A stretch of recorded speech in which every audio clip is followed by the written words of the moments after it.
लेकिन चुड़ैल रमेश की एक बात भी नहीं सुनती है और रमेश को ही अपने साथ हवा में लटका के रात के अंधेरे में जंगल। एक समय की बात है। एक छोटे से गांव के बाहर सुनसान जगह पर एक घर था। उसे गांव के लोग कहते थे कि अगर गांव के बाहर घर में कोई भी गलती से भी चला जाए तो वह आदमी वापस उसे घर से बाहर नहीं। ये पता है, इस गांव में 3 दोस्त रहते थे जो कभी भी किसी अंधे विश्वास पर ध्यान नहीं देते थे, ना कभी किसी से डरते थे। एक दिन एक दोस्त अपने दूसरे दोस्त से कहता है कि अरे भाई, मैं अपने गांव के बाहर वाले घर के बारे में बहुत ही डरावनी डरावनी बातें सुना हूं।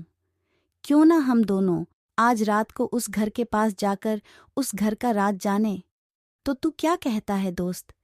क्या उस घर के बारे में जानने के लिए मेरे साथ उस भूतिया घर के पास चलेगा? उसके बाद वह दोनों रात होने का इंतजार करने लगते हैं। जब रात होती है तब वह दोनों दोस्त अपने अपने घर से उसे घर के तरफ बढ़ने लगते हैं। उसके बाद जब वह दोनों रास्ते पर चल रहे थे कि उन लोगों को एक अजीब सा आवाज उनके कानों में सुनाई दे रहे थे। उसके बाद जब वह दोनों उसे घर के पास जैसे ही पहुंचाते हैं तभी अजीब सी आवाज आना बंद हो जाती है। उसके बाद जब उन दोनों को लगता है कि यहाँ पर कोई नहीं रहता, सब गांव वालों की मोहमाया है, और यह सोचकर वह दोनों अपने घर जाने के लिए जैसे ही मोड़ते हैं तभी उन दोनों के सामने एक चुड़ैल का कटा हुआ सर उसके धड़ से अलग होकर दोनों के सामने आ जाता है। उसको सर को देखकर वह दोनों काफी ज्यादा डर जाते हैं और जैसे ही पीछे से भागने की कोशिश करते हैं तभी पीछे से चुड़ैल का शरीर आ जाता है और उन दोनों चुड़ैल दोनों तरफ से घेर लेती है। आरे नास मीटे तेरी रमेश, तुम मुझसे किस चीज का बदला ले रहा है कि मुझे इस सुनसान जगह पर एक सर कटे चुड़ैल के जाल में मुझे लाकर फंसा दिया।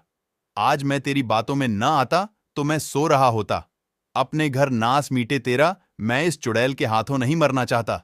रमेश भाई, मुझे किसी भी तरह इस चुड़ैल से बचा ले मेरे भाई।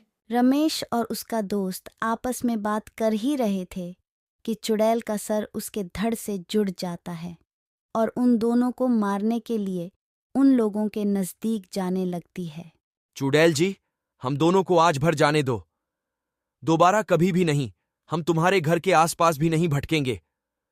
हम तो गांव के लोगों को इतना दुखी में देखकर या पता लगाने आए थे कि क्या उसे इंसान घर में सही में एक भयानक चुड़ैल रहती है। हम दोनों को छोड़ दो। हम गांव में तुम्हारे बारे में किसी को भी नहीं बताएंगे।